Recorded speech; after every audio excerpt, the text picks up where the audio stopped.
welcome to Supposedly. I'm Rue. I'm Jessi, and today we're going to tell you about some creepy and fun things.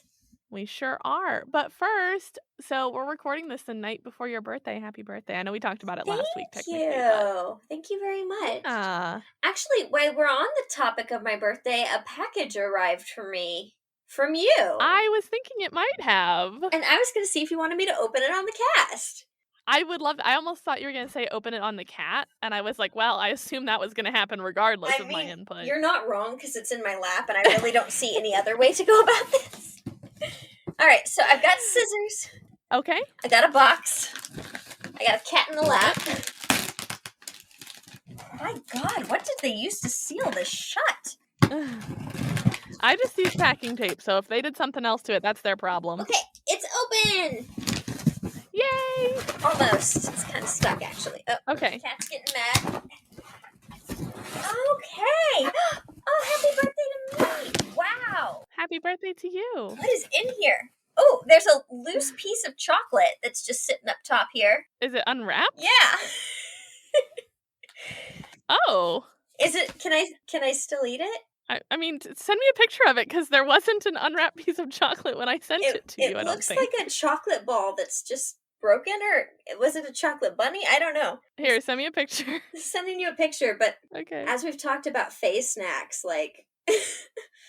You're here for it. This could be bad to eat, but I'm also like, I'll eat it. Oh no, that's a Kinder Surprise egg that did not survive. Well, surprise! Surprise! So you should be fine to eat it. It was totally wrapped and safe when it left my house. Okay. But apparently died in transit. I thought I wrapped them sufficiently, but apparently I did not. Well, but yeah, you're fine. I can eat it won't kill you. Okay. It's chocolate. Yeah. All right, let's see what I got. I got some Milka bars. Are these from Germany? Yeah, I thought I would give you some German snacks, since we always talk about how much you love snacks, and since I live in Germany, I thought it'd be fun to get you some cool German treats. I'm so excited. So this one is a chocolate bar that has like almost like M&Ms inside of it. And then there's one that looks like it's been aerated, which... Yeah, it's like a bubbly... I don't know if I should have opened this now that there are snacks involved, because you and I have a very... You're very anti-Jessi snacking on podcast, and I'm very pro-Jessi snacking on podcast. If you want to edit this episode, you can snack all you want. Oh, I got a card! Oh, Nessie with the J and the E scratched... Or the N and the E scratched out. My favorite cryptid. Yeah, I got confused. At first, I thought it was to Nessie, because you guys look so similar. And then I was like, oh, wait, no, this is for Jessi. My bad. You're both beautiful, elegant sea creatures. I will take it. I am a beautiful, elegant sea creature. I love the rose on the back. I have seen the future. It's a picture of a cat wearing a, what do you call that? Virtual reality goggles. Yeah. You get even more amazing. Happy birthday. Cheers to another year of being amazing, creating incredible stuff, eating snacks, and snuggling kitties. I wish we could celebrate together. Rue and the taker of sheep and clay. Oh, Darnell. Thank you, Darnell and Rue. Okay. Oh, there's my Kinder Surprise that's popped out of the candy. There you go. It's not a very good surprise, but there it is. It's loose. I can see what's in the Kinder Egg. Oh my God, there's a car in here. Not like a real one, but like a Hot Wheels one. And that was like a Tesla. Elon, what are you doing? Oh, you snap it together. Ah, and it's green. I love it. Very nice. Thank you for my Kinder Egg car. Let's see what else. You're welcome. You should have a couple other Kinder Eggs. Hopefully they survived and you can have the full experience, since they're illegal and a choking hazard in the States. Okay. Oh, I got some strudel waffles. What are these? They are like these little flat, waffly doodads. They're crispy, Crunchy but they have a layer of caramel in the middle. Oh, I found another unwrapped Kinder Egg. All right, so I've learned I have to like really stuff the whole box if I'm going to send Kinder Eggs. Like, I gotta send you a picture of this. Like, the little eggs are just desecrated. I worried a little bit about sending those. I was like, these might not live, but I didn't know they would not live that extremely. I know they're illegal, but it's like the box sought to destroy them. I guess. Okay, so there's some more chocolate eggs that have been smashed. Let's see what's in this one, because the surprise tube is out again. Sent you a picture. Oh no. What'd I get this time? I got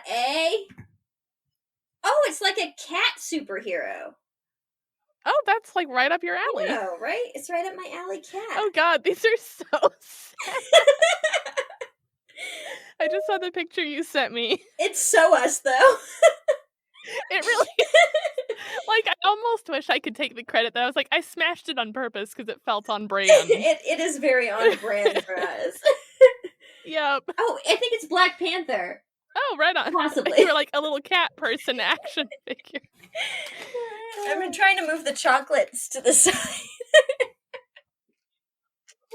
Oh my god! You got me gummy UFOs from Germany? So I saw those. Oh my god! I've never heard of that brand before. It's just from my local supermarket, but I couldn't not. Yes! Unterballach. I don't know if they suck, but holy shit, how cool are they? They are super cool! They're literally UFO gummies. Oh, and then here's another one. Oh, of sea creatures! It's a mermaid one. Aw, you know me so well. The ocean and UFOs. I know. It's like, what else could she possibly want other than some smashed Kinder Surprise eggs? Which I just found a third one. I just uncovered another one that's shoved in the corner and desecrated. I got another green car. I have 2 green cars. Hey-o! You can sell one on eBay for like 49 cents, I'm sure. Oh, there's more smashed Kinder. God. It's all over a book that I haven't gotten to look at yet. Oh no! I'm so sorry. I hope it's not dead. I hope it didn't murder everything else in the box. No, it didn't melt. It's frozen here. Ooh, Okay. Last Dinner on the Titanic. Menus and recipes from the Great Liner. Oh, is this a Titanic cookbook? It Oh is. my god! Yeah, no, I saw that, and it looks like it's out of print now, so it's a used book, unfortunately. Oh, But you know I me mean, so well. I thought it would be super cool. I don't know if you'll ever make anything out of it, but I thought it'd be cool, even just as a coffee table book to Are look you at. fucking kidding me? I'm gonna do something out of this tonight. Do you know that Please Jello do. was last served on the Titanic? I did. I've seen that like in a Tumblr post before, and I feel so bad for all the people who died having their last meal be Jello. Well, actually, Jello was a sign of class and stature at the time because Oh, I understand refrigeration that. wasn't really readily available, so Jello was like the it thing. I totally get that, but they're wrong. They also had ice cream. That part I'm on board with. Anyway, I'm on board with the whole cookbook. That's amazing. Super incredible. Ooh, Yay. here's another chocolate bar that looks like a cow. Love it. Right on. Oh, there's a shirt in here under the Kinder eggs. I'm very excited for you to see the shirt. I haven't gotten to see it yet. I'm getting the chocolate Okay. off it. Okay. God. Oh, it's my size. Yay. Yay. The Taste of a Lifetime. Fairy snacks, supposedly. You had a fairy snack supposedly t-shirt made for me? So this is my not so subtle way of announcing that we are about to start offering merch. It's the happiest birthday ever. Smashed Kinder eggs and a fairy snacks tea. Which honestly, like the whole time I was like waiting for that shirt to be on the bottom, and I was like, she doesn't even know how on brand this is to just have smashed. You're like, these could be from the Fae, and I'm like, you don't even know. I freaking love it. Thank you. I've got to wash it because it's got Yay. some chocolate. Oh no. But you know, that's just like anything else I wear. So Yeah, I mean it's fine, right? Oh, I love it. Oh my gosh, and it looks like a cookie fairy snack supposedly. Oh. Yeah, I'm so glad you like it. I worked really hard on designing that, so I'm glad you like it. It's beautiful. I'm going to send you one more picture of my Kinder Egg Okay. box just because it's hilarious and I freaking love it. We're gonna have to put these up. I'll put these up actually tomorrow as a teaser to celebrate your birthday on your birthday. And just be like, this is who we are as people. Oh God, it's so bad. It's so bad. Oh no. Oh no. Oh y'all, this is really something. I just want you to know that I expect while you're living in Germany, I really want you to ship me more Kinder Eggs just to see how they come next time. I'll tell you what I'm gonna do. I'm gonna ship them in an egg In carton carton, next yeah. time. I would pay then, you like- to ship me more German Kinder Eggs because these Oh, poor I things. can arrange that. I'm still gonna eat the chocolate out of the box, which I don't know if that's okay, but I mean it's I think Corona. you'll be fine. Yeah. I mean, we're in a pandemic and I'm gonna eat smashed box chocolate that's been from Germany to here, but I don't care. You'll be It's fine. my birthday. Yay! But no, happy birthday. I'm glad you like all your stuff. I demand to know what you end up making out of the Titanic cookbook. Oh, I could probably tell you right now. Let me just look through it real quick. Oh, but I want to know like how it is. Oh, you know what? When you're in town next time, we'll do a whole dinner party. Yes. I It'll be like 2027, but yes. I will cook. We'll do a Titanic themed dinner party. I already have a Titanic dress that I wore for Halloween one year. I'll put my Titanic coal out as the centerpiece. We'll have everybody dress up and come over, and I'll cook this big elaborate Titanic meal. And then we can go stand in the love snow. it. No, I'm good. Not so much for that part. The box chocolate does taste a little off. To be fair, Kinder eggs are not my favorite chocolate. They're much more a novelty item in my opinion.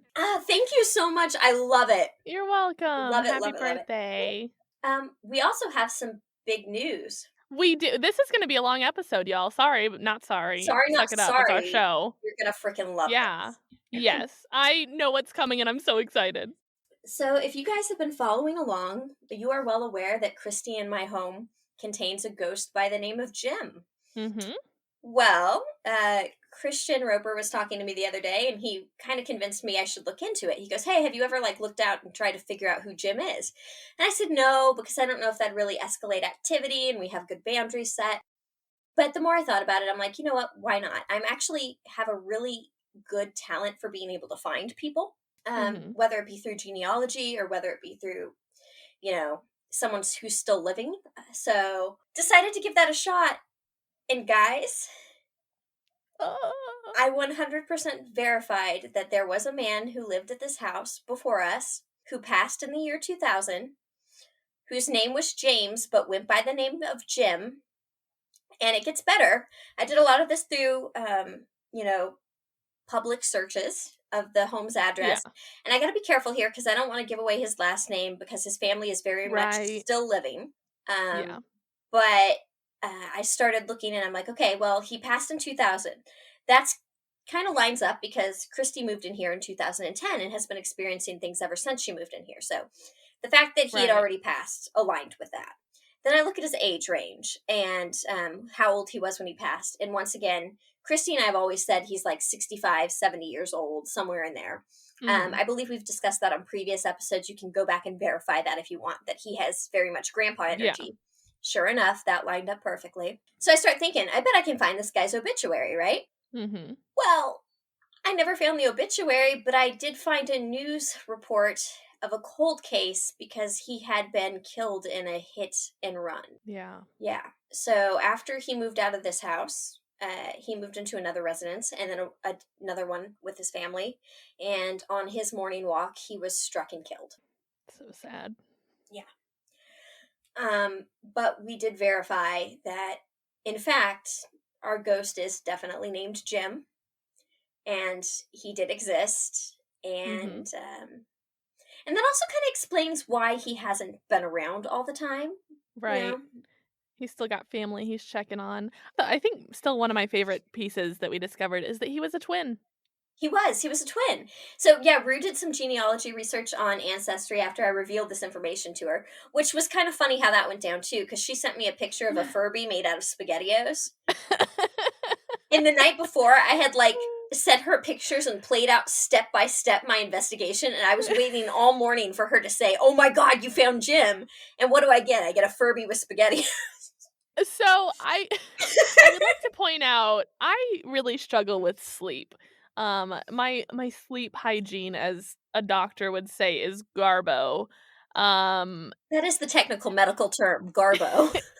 But no, so I will literally, in order to fall asleep at night, I make myself stay awake until my eyes hurt, and then I fall asleep immediately.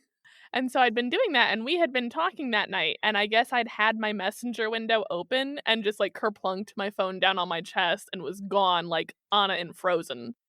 And so I think it stayed open. And so it was like, you've technically seen these messages because I didn't have any notifications from you. And I was like, haha, here's a Furby made of SpaghettiOs. Jessi will like that. And you were like, how dare you? And I was like, why are you mad at me? And I checked and I was like, oh my God. I'm like, did you read anything I sent you? This is huge. Nope, sure haven't. Furby SpaghettiOs.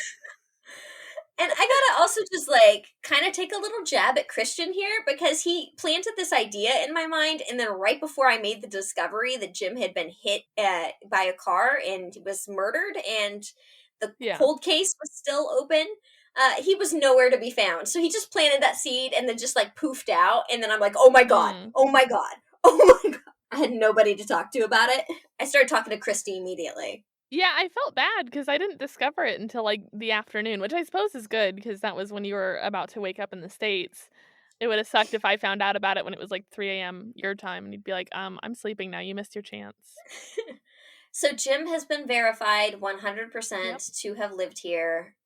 We even have a picture of him. We do have a picture of him that we're not going to post because obviously for privacy reasons. But no, it does check out that 100%. I mean, I think it looks like not necessarily like what I'd imagined, but it definitely looks like everything that you've described. He looks like a dude who would putter around his house and fix stuff and be mad that you left the stove on. Like, without giving too much information, we discovered that like he was a laborer for a lot of his life. He worked a lot of manual jobs that, it would make sense that he was like, this is my house. Why are you messing with the water outside? Why are you leaving the oven on? Like, all that stuff seems very on brand for this little guy. And he just has that grandpa checking in energy and always has. He does, yeah. So at the end of this month, I've decided we're going to do a full-on paranormal investigation in the house, which I know what you guys are thinking. Why has it taken you this long? No, hold on. I would like to talk to them. Hello, it's just you and me. Jessi's gone right now. It's just us. If you're thinking that... I'm still here, but...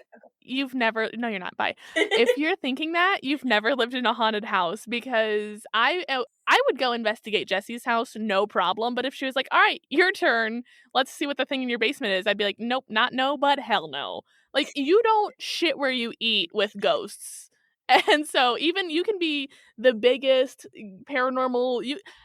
You could be Ed and Lorraine Warren and still be like, cool, but my house is my house. Yeah, so what's kept me from doing it is the fact that I feel like we're in a really good balance right now. We've got great boundaries with Jim.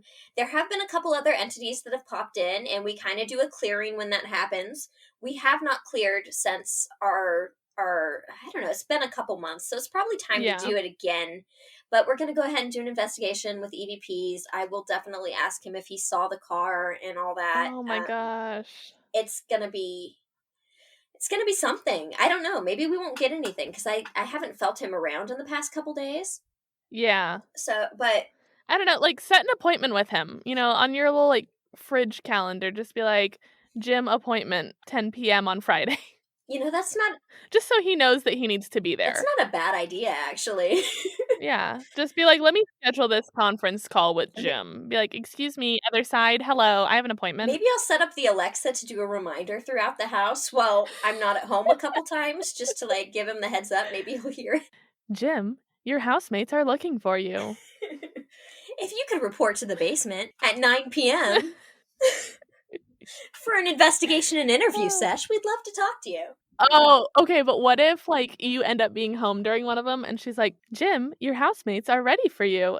And then it's like, ... Sorry, I didn't quite catch that. Like, would you not shit your pants? I'd probably be in the car texting you. You'd be like, well, coming to Germany. Yeah, moving out. I know it's illegal because COVID, but I need to get out of here. Oh, man. No, but to make this story even crazier, so Rue's sister turns out to live not far from where the family lives now. Literally, so her mom, who has lived in the same house for most of her life, she literally, like, mapped it out. Because, of course, I sent it to my sister. And this is all public record. I mean, we're not going to share it for this man's family's privacy's sake, but it is something that's all very public record. There's nothing that we've done that's like paywalled and so you can see the other properties that he owned and his family owned, and they are literally, like, each of them is a block away. Like, there's a block to the left, my sister's house, and then a block to the right. And, like, here's the thing. Part of me is a person that if my grandparent was haunting a place, I kind of want to know about it, but at the same time, it's not like we can go to this family and be like, hey, I know your dad. Oh, well, my dad died 23 years ago. Yeah, I know. He's in my Yeah. basement. Like, that's not going to play Yeah. out well. So, But this yeah. is my public record that when I die, if someone moves into a home that I am haunting, please tell everybody. Oh, yeah. Just tweet it. Tell Jessi, tell my husband, tell every single person that I am the ghost, because I would so want them to Same know. thing. I mean, Rue and I even went as far as to like track these people's Facebooks down and look at all the Facebook posts and see if they had mentioned anything paranormal, so we could be like, hey, maybe, but Yeah. it's probably wouldn't go down well unless we solve his It's murder, a tender subject. Yeah. which obviously is Which the we're next step. hoping to do. I mean, at that point, the podcast is probably over and we just turn into like Mariska Hargitay, right? Oh, definitely. Yeah, I'd be like, okay, well, the podcast was fun, but like now I'm a cold case solver, so I'm making the big I talk to bucks. ghosts and I solve their unsolved murders. Bum bum bum bum bum bum bum. So if anybody wants to make a reality show where Rue and I go around talking to ghosts and trying to solve their cold cases, I'm just saying maybe we're onto something. I like it. We need to. What would we call it? Ghost Dough. Oh, okay. Yeah, I thought you meant like Pillsbury Doughboy. But yeah, DOE works. Or like Afterlife Cold Case. Okay. We'll shop it. We'll figure it out and let you guys know. Well, they already have the case that haunts me, but I feel like that'd be better used for us. Yeah. I don't know, but we'll talk to Jim. We'll see what we find. I'll definitely share my findings. If I have any EVPs, guys will hear all that. So love it. Yep. So that's what's new with me. Yeah. Birthday present, and Jim has been verified to have existed and exists still. I feel like that was your birthday present, that Jim exists. I couldn't sleep that entire night, Rue. Oh, I bet. Yeah, so how about you? How are you doing? I'm good. Our lockdown just got extended again. Okay, well. We are status quo until the 3rd of March now. So, yep, never leaving my house. I'm tired because I took someone's mom to the airport today. Aww. Which was 3 hours away, and so I woke up at 1 a.m. this morning, so I'm in prime form. I did take a nap, but it's been a long day. But I was thinking of you, because at about 7 a.m. when I was on my way home, I was starting to get a little sleepy. You know, I'd been driving all through the night into the morning, and I was like, man, you know, I was listening to some funny podcasts, trying to kind of keep my brain engaged, stay awake. That wasn't really doing it for me. I was like, all right, I gotta stay up.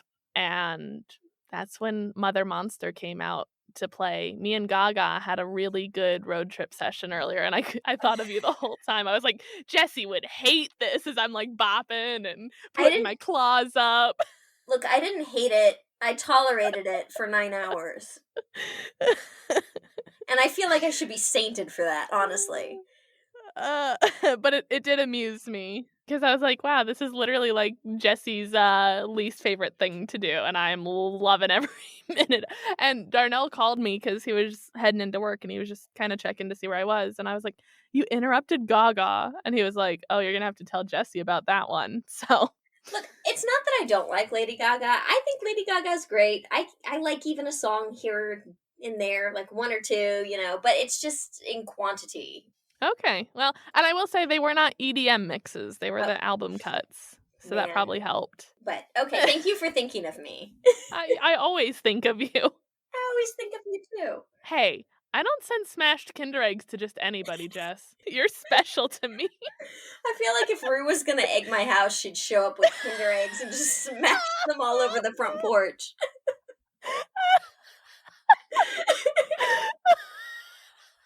Oh my god, you just hear chocolate cracking and the little toy capsule just banging against your house.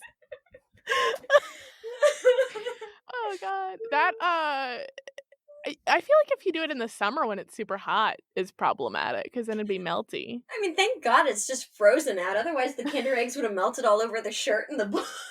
Yeah, it would have been a difference. I didn't think that they would die that. I thought maybe they'd get like squished. I didn't think that they would open themselves and then blast themselves apart in a small nuclear explosion.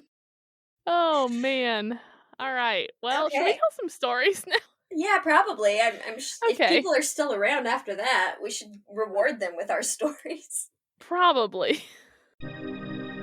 Hey y'all, sorry to interrupt. Rue here. I just wanted to let you all know about something absolutely incredible that happened.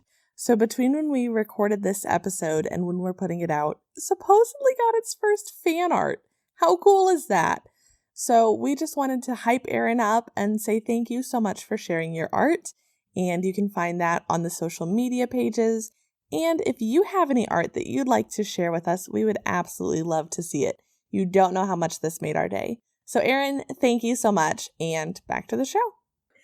I believe you're up first this week. I am up first this week, and the fun is just going to continue. I have been doing some pretty heavy hitters that are big sad lately. Okay. And so I just wanted to kind of get out of that headspace and do something a little bit more lighthearted and exciting. And I actually followed through because I feel like we've said that before. And then we're like, cool, here's a dozen people who got viciously murdered. And it's like, that was my lighthearted thing I brought.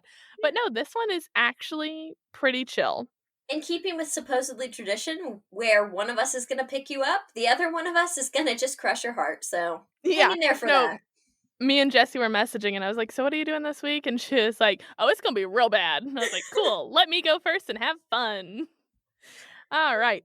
So, Jessi, there is something strange in the neighborhood, and I'm not sure who I should call. Do you have any ideas? Ghostbusters! Yes, you should call the Ghostbusters. Today, I am covering the lore and inspiration behind the beloved film Ghostbusters. Okay, yeah, let's do this. Okay. I was like, are you frozen? Do you hate me? I'm singing the song in my head on repeat. Oh, now. okay. The original or the Fall Out Boy version for the 2016 remake, because they are both bangers and we're also on my road trip rotation today. I'm gonna need you to send me the Fall Out Boy version, but no, it was the traditional one. Oh, you haven't heard that one? No, you I will haven't heard that one. listen to nothing but that for the rest of your life. It's a lot of fun. Okay. I have heard Panic at the Disco's DuckTales, and that's pretty good. Yeah. Let's not sing on the podcast. We're going to lose all of our listeners. If we haven't lost them already from the cult sing-along we did. I was having very, very bad flashbacks to that night. All right, so in 1984, Ghostbusters came out and changed nerddom forever. Oh my god, this is so weird because my story takes place right around that same time. We did it again. Oh, no. Okay, yeah, that is eerie. And so Ghostbusters introduced audiences to slime, crossing the stream, and Proton Packs. And we're going to unpack all of those Proton Packs tonight on Supposedly. I really hate myself for saying that, but I couldn't stop once I started. On a scale from 1 to Kinder Egg, how unpacked are they going to be? Nothing could be that unpacked. All right, so you've seen Ghostbusters, right? Yeah, of course. Okay. Who hasn't seen Ghostbusters? Well, you hadn't seen Blair Witch, so I feel like I have to ask. I feel like I've seen Blair Witch, and that's enough. Okay. But, so, just a kind of refresher if you haven't seen it in a while. The film follows 3 parapsychologists, and they end up losing their funding from the university that they work at, and they decide that they need to make money in a new way, and in a very millennial fashion, turn into a side hustle enterprise, and go bust some ghosts. Ghostbusters! That was very, like, operatic. You put some body behind that. If you only saw the dance that went with it. I can only imagine it was glorious. It's a lot of shoulder movements. Certainly. So in Ghostbusters, we have 6 different ghostly classifications for hauntings. Let's hear them. So Class 1 ghosts are hard to see, and they manifest as lights, voices, and sounds, as well as ectoplasm, and can be dispatched with a quick blast from the Proton Pack. Pew! Pew! Class 2 ghosts are able to manipulate the world around them, like floating objects. These beings are still pretty easy to get rid of with the Proton Pack, but they can counterattack, so you gotta be careful. They're tricksy. Mm-hmm. They're tricksy. They are. Class 3 ghosts have a distinct human form and personality, but cannot be identified as a living person. These ghosts are harder to get rid of. Okay. Class 4 ghosts can be identified as who they were when they were alive. These ghosts can be exterminated by researching who they were in life. So I'd like to point out, up until like last week, Jim would have been considered a Class 3 haunting, but this week he got elevated to a Class 4. I just feel like somewhere in this house, Jim is shaking his head and he's like, how did it come to me being measured on a Ghostbusters scale? Again, if I were deceased and I was haunting something, I would be like, hey guys, I'm a Class 4, by the way, just so you know. Sweet. So Class 5 ghosts are non-human ectoplasmic manifestations. Speculation includes the theory that Class 5s are formed from emotionally charged events or are summoned. So they're kind of more our baddies. And Slimer is actually the first Class 5 haunting we run into in the Ghostbusters anthology. And similar to Slimer, these guys require a heavy Proton Pack action to be contained. So that's when it's all hands on deck. We gotta get this ghost in his trap. And then we've got our Class 6, which is non-human entities that require creative busting by researching their habits and behaviors. In canon is at one point they are haunted by a large penguin and have to do penguin research to get rid of this penguin ghost. I think that sounds like Christy's dream haunting. She's all about penguins, by the way. Yeah, I mean, I don't know if she'd want to bust it then. I think she'd just want to leave it. No, she'd keep it. And then finally, we've got Class 7. I think I said there were only 6 classes earlier. Class 7 ghosts are meta-specters. These are the powerful, malevolent dudes, often categorized as demons, and are potentially extremely dangerous. So that's going to be our Gozer and Zool. These entities are super hard to get rid of, and your best bet is to just not let them manifest in the first place. 7 classes. I love the interludes that are it feels very like Full House almost, where it's like a transition to a new scene. Because I'm not really sure they're legal, so. Oh, they're legal because what we're doing sounds nothing like the original source material. Thanks. Ray Parker Jr. would be like, wait, that's my song. No, we're both guilty. Also, we got away with singing The Sound of Music, which is still in copyright for like 20 more years. And they'd be like, no, that's not our song. It's fine. We did the cult version of that. We did the Heaven's Gate version. But the cult version still uses the sheet music from the original. It just bastardizes it. Not the way we did it. Yeah, well, same with the Ghostbusters theme. All right, so when trying to get their ghost busting business off the ground, the guys move into an old firehouse, which is still like a dream of mine. I think between Ghostbusters and Princess Diaries, I had aspirations to live in a firehouse. I mean, who wouldn't? Mia Thermopolis Rinaldi, Princess of Genovia, had a really cool place. She did! Like, yes. And honestly, like, as a young person, I wanted to be Mia. Honestly, I wanted to be her best friend, Lily, because Lily was a badass. The older I get, the more I want to be her mom, though. Her mom was like, let's just throw darts at paint balloons. And I'm like, yeah, same. Like, if you could see my studio right now, you would understand how big same that energy is. I feel like I relate to Mia's mom so much more just because, okay, so she married this prince guy, that didn't work out, single mom, raises her daughter, she does all this art in the living room, she's just kind of living her life until she starts dating Mia's teacher. Yep. I don't know, she had cool energy. I'm all about She did.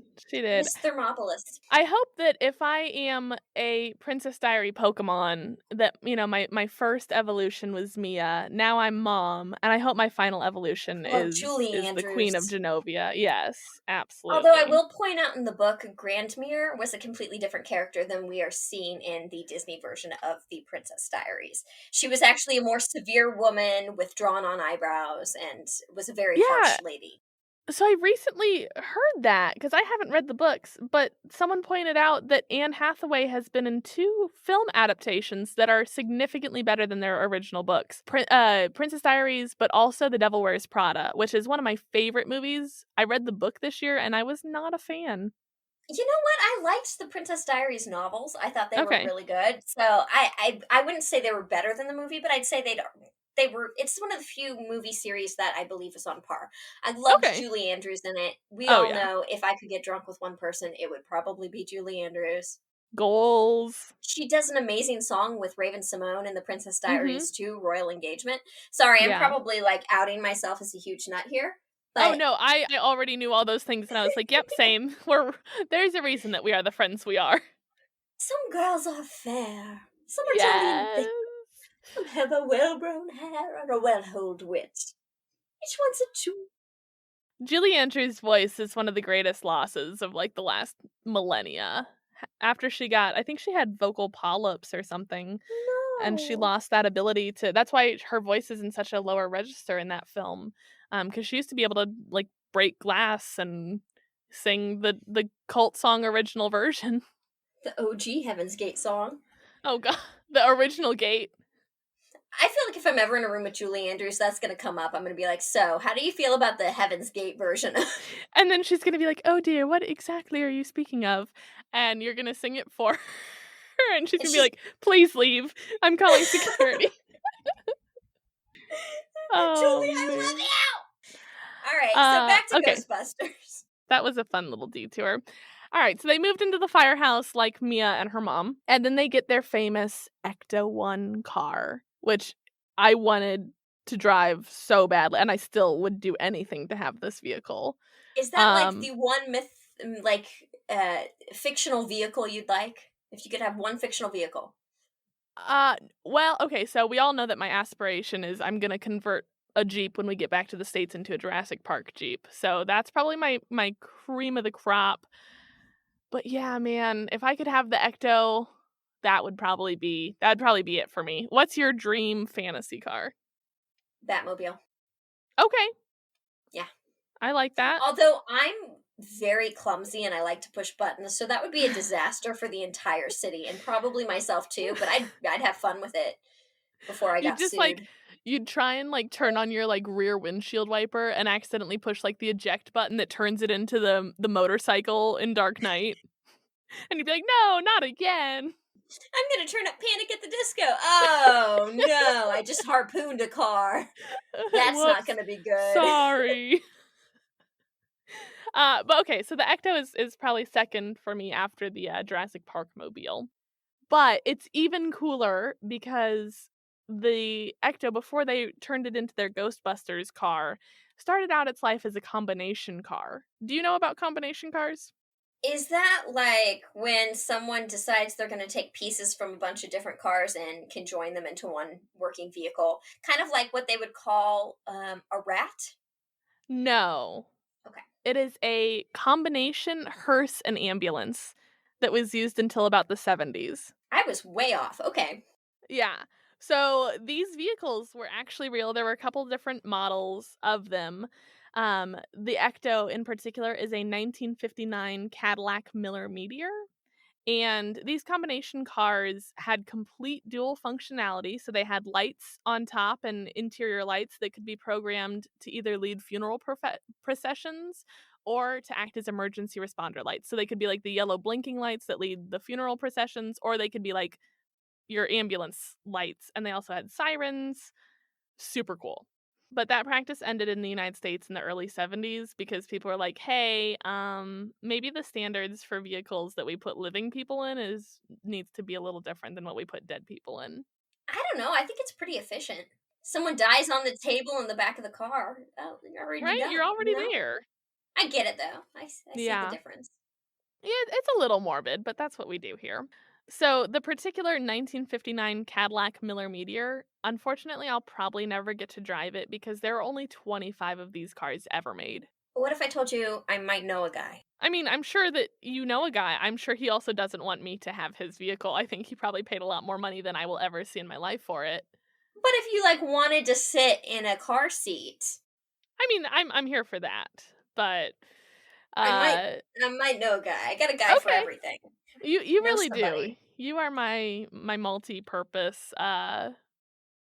You just have so many skills. You're like, I can get you a goat. I can get you a bloody head. I can get you I'm like whatever a you walking want. black market of just weird things that I've had to like accumulate for different shoots that I do. You're I'm like, like oh, you want a llama? I got a llama guy. you're like a black market that's also like those guys who would wear trench coats that had like watches inside. Like you just open up, you're like, "Hey kid, you need a llama? I got a llama." You want rare cars? I got a rare car guy. So Sony actually owns 2 of these vehicles, and they've been both customized into the car from the movie. So somewhere there are between 22 and 23 of these beautiful beasts still floating and waiting to meet me. I mean, I just offered and you were like, maybe, so. Okay. I know, but I don't know if Okay, I want to be alright. teased. Okay. You know, I don't Alright. want it for one night only. I want to get in a committed relationship with my So, ecto. if I was going to give you a gift, would you prefer a Mhm. camel dance or a ride in that car? Can I be greedy and ask for a ride to the camel dance in that car? Fine, but it's going to Okay. require multiple calls. You know what? I was so generous and I sent you not one, not two, but 3 brutally desecrated Kinder eggs. I You're think I right. deserve a You're right. camel car dance, okay? All Thanks. right. Yeah, I'll work on that. Get back to the States. All right, so that was their car. And as for their equipment, I'm only going to talk about some of the biggies because, according to the fandom wiki, there are over 408 articles for their equipment, and nobody got time for that. Yeah, I mean, we're already over time on this podcast as is. Yo, the Ghostbusters wiki goes deep. I Oh, was I like, bet. okay, guys, like, they know more about that than I think most people know about, like, real science. Oh, side note, they do have an Yeah, amazing documentary. I believe it's on Netflix about Ghostbusters and the movie franchise and the fans. I think I've seen part of that. It's really good. Okay. So first we're going to talk about the probably most known Ghostbusters tech, the Proton Pack. Love it. So this is probably one of the first things that come to mind when you think of Ghostbusters. These are those big leaf blower looking devices that pretty much every kid has had in cardboard form for some Halloween costume at some point in their lives. I haven't, but I want to. Let's go as Ghostbusters this year. No, I want to Oh, go okay. as Zach Baggins, and then I want everyone else in the group to dress in black and us stick little outlines of green glow sticks to make the little apparition men they see. And just like weirdly wobble dance and be like, oh my god. Yes! And we're gonna like weirdly wobble dance, and then we're gonna have someone dressed as Zach Baggins that's gonna be like, "Oh, I think I see an anomaly." Do you remember That's my plan. Do you remember in our Christmas episode when I accused you of starting a cult when you made your Furbies look at each other and meat morph at each other? You know what? You're the second person this week to bring up that I should be a cult leader or have accused me of starting a cult. Yeah, that's because you need to do some self-inquisition and look inside and see what makes people say that. Because It really makes me. you saying I want to dress up as the leader and have everyone dance around me in glow sticks doesn't Okay, not go back sound- and when you're editing this podcast, go back and listen, because never once did I say I want to dress up like Zach Baggins. I said I want someone to dress up like Oh, Zach Baggins, and then the rest of us dress in black. I really thought you said you wanted to. Okay, because No, I kind of want to be the apparition guy. okay, all right. It's cheaper. I just want to make someone dress up as Aaron. Who's willing to? My husband is already bald. Let's just make Darnell be Aaron. Is Darnell gonna be Aaron? Okay, cool. Yeah, Who's our and Baggins? Can we make Drew be Zach Baggins? I love it. And he'll just be really mean to Darnell all night. He'll just be like, "Go get me a drink of punch. I'm very thirsty." And Darnell will be like, "I'm love scared. I don't want to." He'll be like, "Go now." Guys, this is the best Halloween ever, and it's not even Halloween yet. Yeah, so please stop going out and doing stuff so COVID will go away so we can have our Halloween party dreams come true. Yeah, and don't steal our costume idea either. Yeah. Just dibs. Buttheads. All right, so the Proton Packs were designed by Egon and Stantz in the film, and the idea behind this technology was that the packs countered the negative energy that ghosts are said to be made of in the Ghostbusters canon.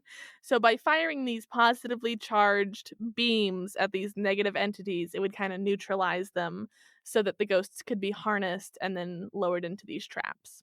Yeah. Yeah. So, as we all know, don't cross the streams. That line was actually improvised, and they pretty much made up on the spot the lore that if you did, it would create something powerful enough to kill all living beings on Earth. So, Dude, I love when actors improvise and it really adds to the storyline right? in a positive way. That's a lot of what Ghostbusters is, honestly. So once you've got these ghosts kind of neutralized, you can use a trap. And these are devices that can hold the ghosts until they can be disposed of in the containment grid under the firehouse where they're all living at. And so to catch these ghosts, there were 3 phases. Zap them, weaken the ghosts with the proton streams. Cap them, capture them by activating the capture streams. And then trap them, lock them in the traps. Zap 'em, cap 'em, trap 'em. Hey, do you know where I can get 9 small quail eggs? No. Okay. Why is that a thing that we're talking about right now? Because you gave me a Titanic book, and I can't help but not touch it while I'm listening to this fascinating story. All right. No, I don't know where to get... I'm planning my Halloween Titanic Zach Baggins apparition party that we're going to have. Oh, man. It's going to be Zach Baggins investigating the ghosts of the Titanic, and it's a theme party now, just so you're up to date. I'm going to need you to, like, write some notes, because that's a lot for me to mentally keep track of. Dude, I don't even know how I'm going to phrase it on the invitation. Come to my party, ... You can dress like a ghost from the Titanic, or Zach Baggins, or an apparition. Your call. What if I want to dress as Zach Baggins on the Titanic, who is an apparition? Then that's just going to get way too confusing. It's got to be one or the other. All right, fine. Okay, so next up we've got the PKE, or the Psychokinetic Energy Meter. And this is that crossbow-shaped device with all the lights that allowed Spangler to locate ghosts and was instrumental in detecting spirit or demonic activity. And actually, the idea behind how this device works is pretty similar to the real-life electromagnetic field detectors that we use in actual paranormal investigations. Wow. Yeah. All right, so next up, you know that in the movie they are constantly referring back to Tobin's spirit guide. And this is a book that's kind of like their encyclopedia. And they reference it all the time, and it helps them figure out who Gozer is. And basically every 5 minutes they're like, oh yeah, Tobin's spirit guide. While the book is made up, there was a real Tobin spirit guide written as essentially a Ghostbusters coffee table book. So you could add it next to your Titanic book. Essentially. I don't know that I'm ever gonna add that to the Titanic book, because the Titanic book deserves a place of honor within the kitchen. Oh, well. So while Tobin's guide isn't real, there is a book that is.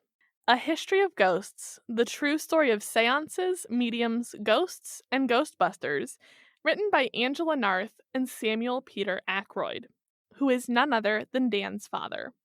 So, a fascination with the paranormal is not new to the Aykroyd line. The family home, which has been inhabited by the Aykroyds since it was built in 1860 up in Canada, has a seance room which was used by his great-grandfather, who was a well-known spiritualist of the time, who even corresponded with Sir Arthur Conan Doyle, who wrote Sherlock Holmes and had a famous relationship with Harry Houdini due to spiritualist beliefs. God, isn't genealogy so cool? Right! And it was in this seance room that Dan Aykroyd conceived the idea for the Ghostbusters film. Love it. Love right. it. So Dan has had multiple encounters with the afterlife, recalling one his mother told him happened when he was just a baby. He said, quote, "My mother speaks about a time when she was nursing me, and an old couple came to the end of the bed. The image faded away. She pulled out an album and saw that it was my great-grandfather and his wife coming to approve the new child." Wow. Okay, so a little familial checkup. Love it. Yep. Well, almost gym action, kind of. Just, okay, granddad. Yeah, just kind of checking in. Yep. And then for a while, he lived in a home in California that belonged to Mama Cass of the Mamas and the Papas. And that's supposed to be a super haunted house also. Yeah, and he said that it was, and he believed actually that it was haunted by her, stating, "A ghost certainly haunts my house. It once even crawled into bed with me. The ghost also turns on the Stairmaster and moves jewelry across the dresser. I'm sure it's Mama Cass because you've got the feeling it's a big ghost." Is he being a little body negative there? I don't know that it's negative if it's... Or the presence is big. I think, Mama Cass was a larger woman, and I think maybe it's just that you can feel kind of where the energy is at. Maybe feels like someone who would have a similar shape. Okay. So ghosts aren't Dan's only interest, though. He actually belongs to MUFON. Do you know what that is? No, but no. Okay. So it's the Mutual UFO Network. Oh my god, yes I do, because I think we talked about it in the Barney and Benny Hill. We do mention them. Yeah, I thought we did. And so he's actually a member of this organization, And he believes that aliens are already living on Earth, but that they don't want anything to do with us because of how violent of a species we are. Fair. Agreed. And actually, part of why he believes this is because he referenced 2 orbs which were seen over New Jersey during the attack on the Twin Towers on 9/11 that were broadcast only once on CNN. So apparently, some people think that the aliens were kind of checking out what was going on that day. Interesting. Okay. I hadn't heard that before, but I trust Dan Aykroyd. Me neither. Where do we find that footage? I don't know. I'm gonna spelunk for that because that would be interesting to see. Yeah. And so he said, can you imagine what was going through their advanced minds when they saw what happened on 9/11? These humans crashing our highest evolution in aviation into our highest evolution in architecture and metallurgy. Like little kids wrecking toys in a sandbox. They are disgusted with us, and rightly so, because we are a depraved, disgusting species. I mean, I would agree with the thought process of humans being terrible. Yeah. Definitely. Yeah. Hello, I am trash. So he's taken his beliefs as far as to make a documentary in 2005 called Dan Aykroyd Unplugged on UFOs. You think we could get him on, supposedly? Oh my god, can you imagine how dope that would be? Dan, are you Let listening? me work on it. Hello, Dan. Tweet me. We'll see what we can do. At supposedlypod. It's probably a very long shot, but you never know. You know, I love being told no. So you can find his documentary on YouTube. I didn't have a chance to watch it, but it's all available there. I don't know that would be the name I would have picked, maybe. What's the name of the documentary? Dan Aykroyd Unplugged on UFOs. Yeah, that's not the best. Not Sorry, the best. Dan. So Dan says that he has seen 4 UFOs, but he will claim that he's not sure if they were actual extraterrestrials or if it was just a military mission that he didn't know about. Okay. Yep. Well, that is technically a UFO is an unidentified flying object, so... Yeah, but it's nice to hear that even someone who's so invested in the belief of life on other planets or extraterrestrials isn't like, oh, I saw it, so it's definitely a thing. He's like, I saw something weird. Yeah. I always like seeing people who are really gung-ho about it still be skeptics. For sure.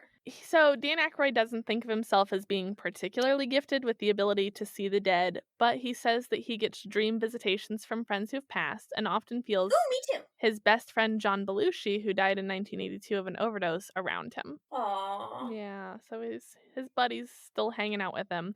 And actually, John Belushi was a huge part of Ghostbusters. So originally the role of Venkman, played by Bill Murray, was written with John Belushi in mind, and the two of them were conceptualizing the project together before his sudden death. So John Belushi was kind of co-creating this project with him. That's so sad. I know, it's really a heartbreaking loss. And Dan still kind of left some elements of his best friend in the film, even though he couldn't be there in the flesh. He does show up in the film as a ghost. Oh, I love that. Slimer, the ghost in the hotel that we first encounter, was based on Belushi's character in Animal House. So he's just eating and throwing stuff and causing a mess and being horrible. And he's like, yep, that's my bestie right there. You know what? If I die too soon and you make a movie, will you please put a ghost me in it? Oh, yeah. 100%. I would do the same for you. Yeah. 100%. Okay, good. This podcast is a legally binding contract. I mean, we've used it as one before, so... Yep, and we'll do it again, damn it. So while he's never called Slimer in the film, this Class 5 ghost is known for splattering ectoplasm around, which is where he kind of gets that nickname. And so while most of the stuff in Ghostbusters isn't necessarily what we'd call real, ectoplasm is. And it was frequently seen in seances of the spiritualist era as kind of an opaque goo that would emanate from the orifices of mediums and would grow as their connection to the afterlife did. Some people used to use Alka-Seltzer tabs and have them in their mouth and just smash them. And like some people would use like weird wet gauze, and there's all sorts. If you look into like fake out seances, there's all sorts of weird stuff that happened. The whole spiritualism movement had a lot of ectoplasm. A lot of ectoplasm. It's not Issues. a favorite of mine. But actually, Grandpa Aykroyd's buddy, oh bless you. I sneezed my headphones off. Sorry. Oh my god. I'll give you a second to get your life together. It's together-ish. Okay. Which is about my standard, so. Mine as well. So Grandpa Aykroyd's buddy, Sir Arthur Conan Doyle, said of ectoplasm, it is a viscous, gelatinous substance which appeared to differ from every known form of matter in that it could solidify and be used for material purposes. And ectoplasm is seen throughout the Ghostbusters movie as an indicator that there are ghosts afoot, and Spangler is very much interested in studying samples of the material. Okay. So we all know there is no Dana, but there's also no Zool. The Sumerian people were real and did exist thousands of years ago, and we owe actually a lot of modern civilization to their discoveries and innovations, but they didn't believe in any Zools or Gozer, unfortunately. They followed a pantheistic belief structure, so it would fit in for them to have gods and demigods as seen in the movie, but luckily for us citizens of Earth, it doesn't seem that these antagonists are going to be coming to get us anytime soon. All that to say, Zool does exist. Ooh, tell me more about that. So in 2014, in the Judith River Formation of Montana, while excavating a Gorgosaurus, maybe, a surprising discovery was made. An almost complete and mostly intact Ankylosaur, dated to about 76 million years ago. And in 2017, it was announced that this was actually a new species. I love new species of dinosaurs. It makes me so excited. And due to its appearance that shared some common ground with the demon dog, David Evans and Victoria Arbor, the researchers who discovered it, named this species Zool crurivastor, which translates basically into destroyer of shins. Because it was so low to the ground, but it had this huge club tail that it would just bash into bigger dinosaurs and topple them over. You know what? I should name the coffee table here that. I hate our coffee table here. I'm gonna get like a blood clot in my leg from how many times I bang myself on the corner of that thing. Based on like the artistic renderings of what this fella might have looked like when he was alive, I gotta say him pretty cute and spiky. I want to pet. You want to pet a cute and spiky? Yeah, I want to pet cute and spiky bony friend. Aww. So at the end of the film, after saving the city, Stantz tells Tully that he was just a part of, quote, the biggest interdimensional cross-rip since the Tunguska blast of 1909. And this was a real event that took place. So the real Tunguska event took place in Podkamenia Tunguska River in the Yenisei Governorate, Russia. See, this is me trying to speak Russian again. On the morning of June 30th, 1908. And it was an explosion that destroyed 80 million trees. Oof. In about 830 square miles of the Siberian forest. So it's said that this was caused by an airburst caused by a meteoroid of about 330 feet heading towards the Earth. And it's assumed that the space rock exploded before impacting the Earth's surface, but because of the effects on the Earth, the event is still classified as an impact event. The estimated shockwave from the airburst was likely comparable to a 5.0 event on the Richter scale, and it's said that an explosion this intense would actually be strong enough to destroy a major metropolitan city. So the Ghostbusters weren't far off. This was the biggest event since the Tunguska blast. And finally, I'm going to leave it on a weird note, just because I'm me. Okay. So one of the scenes in the film that I think we can all agree didn't age particularly well is the weird ghost sex scene with Stantz, where we see a ghost hovering over him in his bed and then his zipper being opened by something invisible. While this is cringy in the film, the idea of having sex with specters is nothing new, between historical run-ins with succubi and incubi and more modern accounts. The fetish for partners in the afterlife is called spectrophilia and is the topic of discussion on the Travel Channel's Ghostly Lovers. And even Kesha says she's had a ghostly fling on the Ryan Seacrest show. She said, it's about experiences with the supernatural, but in a sexy way. I had a couple of experiences with the supernatural. I don't know his name. He was a ghost. I'm very into it. Okay. All right. Okay. All right. Okay. First of all, so much to unpack here. One, I'm going to need the name of that Travel Channel show again, because I'm going to be DVRing that. Ghostly Lovers. Like crazy now. The second thing, I do have to wonder about when Kesha's talking about having sex with a ghost and all that. Mm-hmm.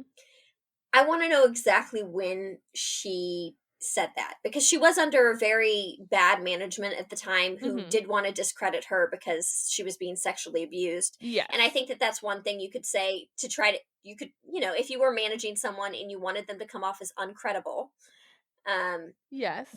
you might sell to them, hey, this will be a cool publicity stunt if you said this. I will also say, Lucy Liu said that she had a ghostly relationship, and I believe Anna Nicole Smith also said she had a ghostly relationship, and I didn't write it down, but there was a woman who fell so hard for her ghostly lover that she decided that they were going to be engaged. Apparently, he proposed to her, but then after a couple years, she broke off the engagement because he'd fallen in with some bad spirits. Are we going to talk about the girl that married the pirate ghost for a second? Because there was a woman that fell in love with a pirate ghost that she said his name was Jack and that he inspired Jack Sparrow from Pirates of the Caribbean. And then, so she marries him, and then they end up getting divorced because he was stealing her energy. Men, am I right? She's not the first gal who cited stealing my energy as grounds for divorce. You know what? I don't want a ghost lover. I've been ghosted enough. Right. Like, yeah. But yeah, so I thought that was an interesting little tidbit. But that is the story of the behind the scenes of Ghostbusters. All right. Well, thank you for the Ghostbusters nifty nostalgia. You are welcome. Now make us sad. Well, if there's one thing I can do, it is bum you out. So buckle up, because here we go. Woo! All right, today I'm going to tell you about the Jane Doe known as Baby Jane or as Delta Dawn. Okay. So the year is 1982, not 1984, when the Ghostbusters came out. True. And it's December in Mississippi. Witnesses traveling the westbound lane of I-10 over the Pascagoula River saw a woman walking down the interstate holding a small child. Now, the child wasn't wearing a coat or shoes on, which is a little strange for December in Mississippi. So a couple people took note. In fact, some drivers and even a few truckers offer to help the woman, but she refuses. It said she's wearing a plaid shirt and blue jeans, which is honestly what I kind of wear in winter anytime I produce an infomercial, so same girl, same. Yeah. So in the early morning hours of December 5th, a 911 call comes in from a trucker in the same area.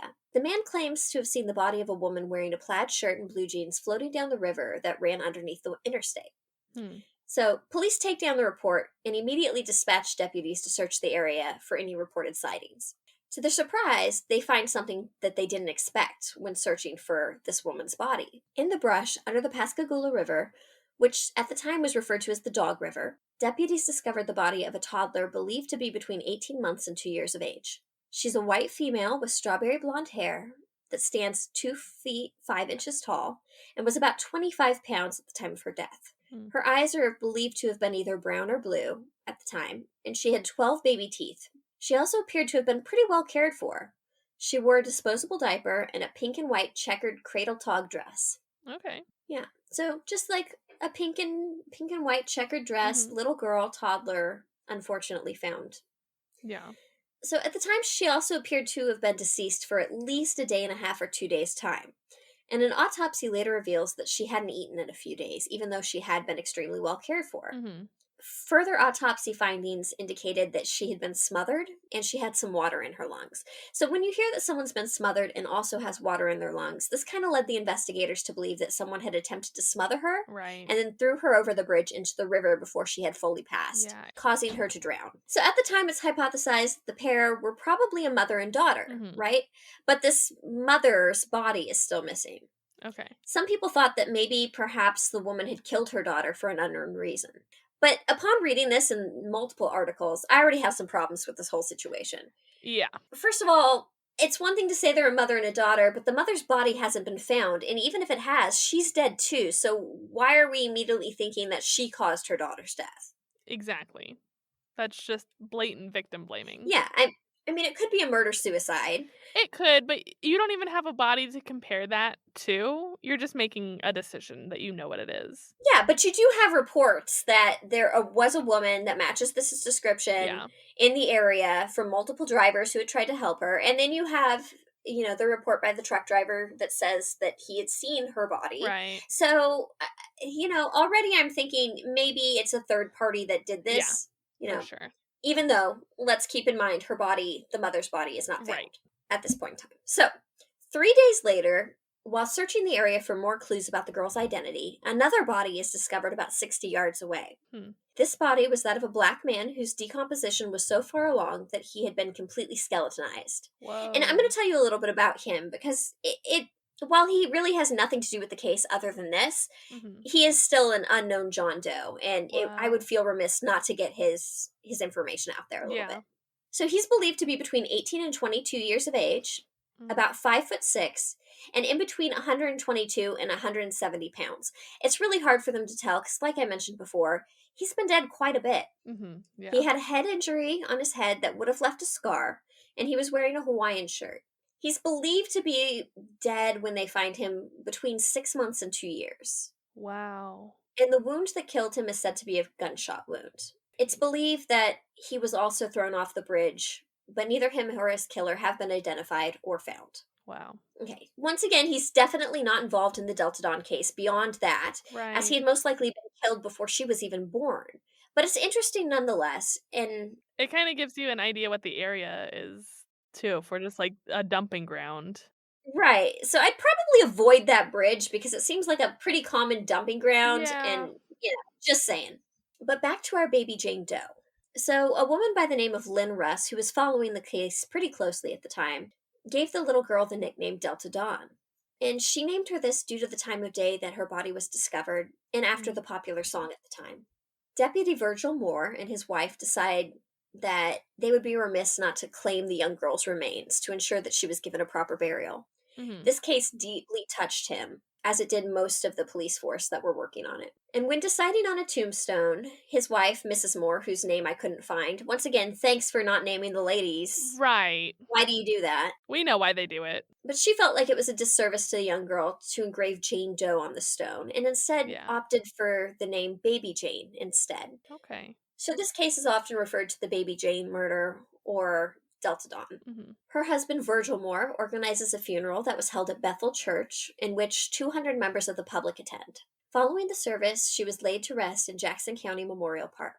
So, since 1982, very few clues have been uncovered in the death of this little girl, and mostly due to technology issues at the time. And like I stated before, law enforcement have been operating under the assumption that Delta Dawn had been killed by her mother, which was a pretty strong-held belief in them at that time. They believed that she had been the woman in the plaid shirt, but oddly enough, her body has never been recovered, which makes things all the stranger, and has led to the theories that maybe the truck driver who had reported to have seen the woman's body may even be involved in the case. I mean, I think we see that a lot more than we realize. Yeah, you see, the truck driver's story has reportedly changed a lot over the years.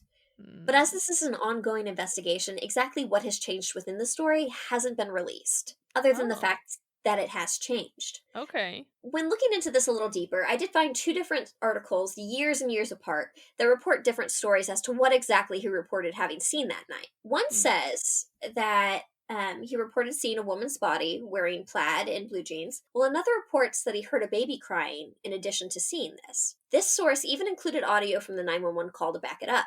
Wow. Now, we don't really know why this has been omitted by most sources out there, but once again, it's an ongoing case and investigation, so it's very possible that it wasn't intentionally released by investigators. So investigators decide to try to track down this body of the woman, but once again, they yield no results, and they can't find any familiar relationships that were uncovered during this initial investigation into Delta Dawn's killing.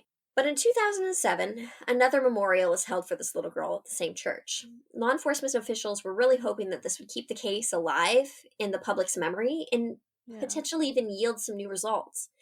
But unfortunately, this was also to no avail. In 2008, they decided to recover some DNA from Delta Dawn. Okay. Had that ever been done before?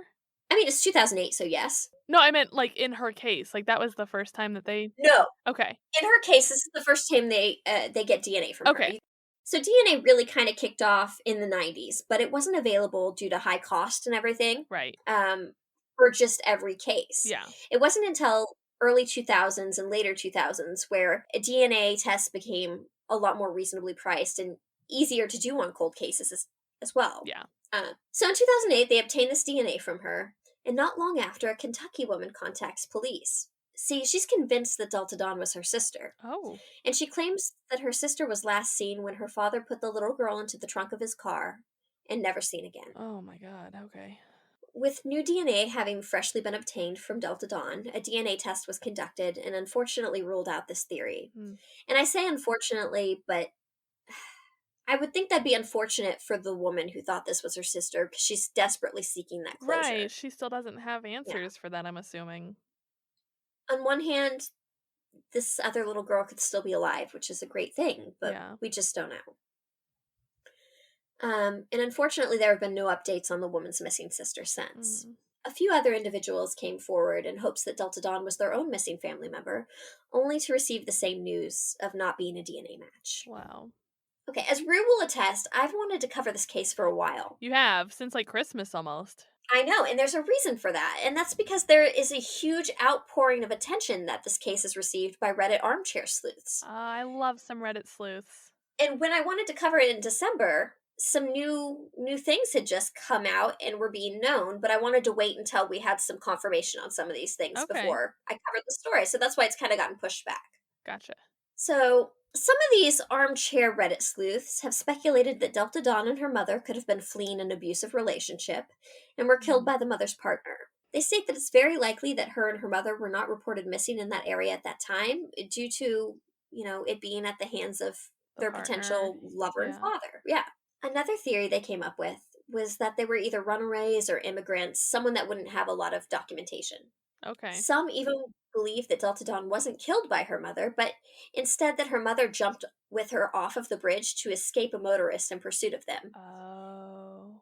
And then, of course, there are the theories that, they could even be serial killer victims, although there isn't a lot to really back that up. Okay. I was gonna say that seems like an odd MO. Well, everybody always wants to jump to serial killers, and, it's possible, but the truth of the matter is there weren't a lot of similar cases in the area at the time that would match up. On October 7th, 2020, the Reddit user Ange334 noticed that Delta Dawn's Namus profile had been removed from the site along with her picture. Now, Namus is kind of like an online database of open cases, very much where you would see case details and missing persons pictures of unidentified children and adults. Okay. So excitement starts building pretty rapidly in the Reddit community. And some users made mention that this could mean that baby Jane had finally been identified after all these years. Wow. So we're going to flash forward to December 4th, 2020, right when I was wanting to cover this case, by the way.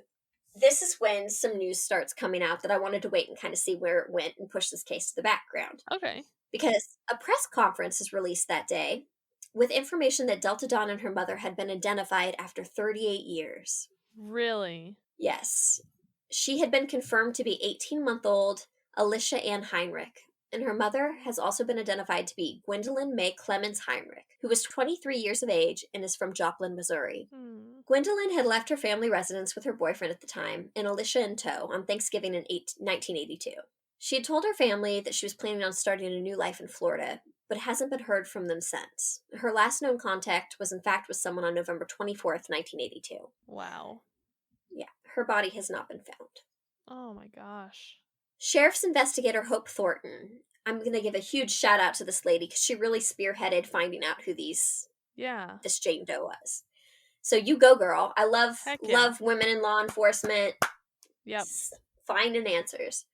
She's credited for working nonstop on the case to help reach some resolution for all of those affected by the killing. But the real break in the case comes when her sheriff's office got the information they needed to identify the child and her mother with the aid of the Othram Inc., a Houston-based company specializing in state-of-the-art DNA technology. And I want to talk a little bit about this because this is one of my killer interests right now. Okay. And that's where DNA meets genealogy and how you can locate living relatives of deceased people. Yes. So using online databases of DNA, they were able to determine the baby's lineage through extensive DNA testing and were able to track down her familial lines until they found a child's aunt. Wow. Other relatives, which ultimately helped Jackson County investigators really solve the case. So, unfortunately, the case and the whereabouts of Gwendolyn remain completely unsolved. Though her boyfriend is really said to be a huge suspect in the case at this time, I couldn't find much information about his name or any information beyond that. Once again, this is a reminder, this is an ongoing investigation, and we just now found their identities in December. We're in February now. So I expect it's going to be a little bit longer before we know more, but it's definitely something to keep an eye out for. Yeah. Wow. Yeah, I'm just so impressed with the use of DNA and genealogy combined, the kind Right. of answers that can be revealed. It just fascinates me every single time. And I Oh, love yeah. seeing it being implemented in cold cases. You know, when the 90s, when DNA came out, I'm sure anyone who had murdered someone was like, oh crap, that's not good. Yeah. And then the next step beyond that is not only do we have DNA now, we have DNA databases of, familial Right. connections. You look at 23andMe, you look at Ancestry. Yeah. These are all, databases that investigators can utilize, and with the right kind of attention to each of these cases, they can be solved now. And I just think that's an amazing thing. Oh, yeah. I know that, like, for some people, makes them wary to use those kind of databases, but I'm like, bro, if you can help give families answers, why would you not? Right, Like, absolutely. I know no one wants to find out their uncle's a serial killer, but, like, oh my goodness, if you can help put some of these cases to bed. We talk so often on these unsolved mysteries or cold cases or whatever the case may be, and it's so frustrating to not have answers. That I love that you've covered a case that has been cold for, I mean, since 1982, Right. that just got solved, like, 2 months ago. That's Well, crazy. back in December, I was doing notes on this before they even officially announced that her identity had been Oh, uncovered. Yes, really? I had my notes pretty much written out in December. Oh, And then dude. this press conference happened, and I was like, well, I'm just going to put that on the back burner for a couple months because Yeah. let's see if, what if they solve it? I don't want to do a follow up like 2 episodes later. Let's just do it Wow. right. But nothing's come out since. So here's your heads up. And who knows? I really hope that I will now get to do a follow up saying that the person that murdered Yeah. them is in custody. Heck yeah. That would be great. If you have any information on Gwendolyn, once again, I would urge you to contact the proper authorities. Yeah, for sure. Yeah. Sweet. Good job. That was tough. Yeah, I do want to give a shout out now that I've given the heartbreaking stuff here. Rue and I are going to be guests on the Taco the Town podcast with Dave Keith coming up this week. Yep. We are very much excited for that. Gonna eat some good tacos and talk some spooky stuff. So basically it's just our everyday. Okay, like I love tacos. I love, love, love tacos. Oh yeah. Tacos could be my love language, even though I know we've said Chipotle is. And Dave Keith has the ins of this city. He knows the best tacos at the best places. We're going to review some tacos. We're going to talk about taco reviews. We're going to recount our top favorite stories that we've done on Supposedly. And we will be sharing that on social media. But in the meantime, I highly would suggest hop on over to Taco the Town, hit that subscribe button so you can hear the episode when it comes out. Absolutely. And so fingers crossed I can make everything work correctly I've become an amateur web designer in the last couple months.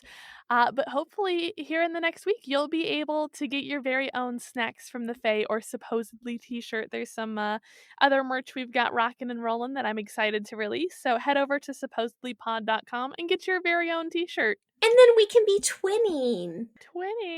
Yeah. Also, if you have any stories that you would like us to cover, we would love to hear them. Maybe you have a personal experience with a ghostly encounter. Maybe you've got more information about Jim. I don't know. But regardless, hit us up at supposedlypod@gmail.com for any of those inquiries or just to say hi. You can also go to supposedlypod.com, and we have a great form to fill out there if you'd like us to cover your experience on Supposedly. And if you want to see a picture of a very smashed Kinder Surprise egg, you can follow us on Facebook, Instagram, and Twitter at supposedlypod. And thanks again for joining us this week on Supposedly. Supposedly.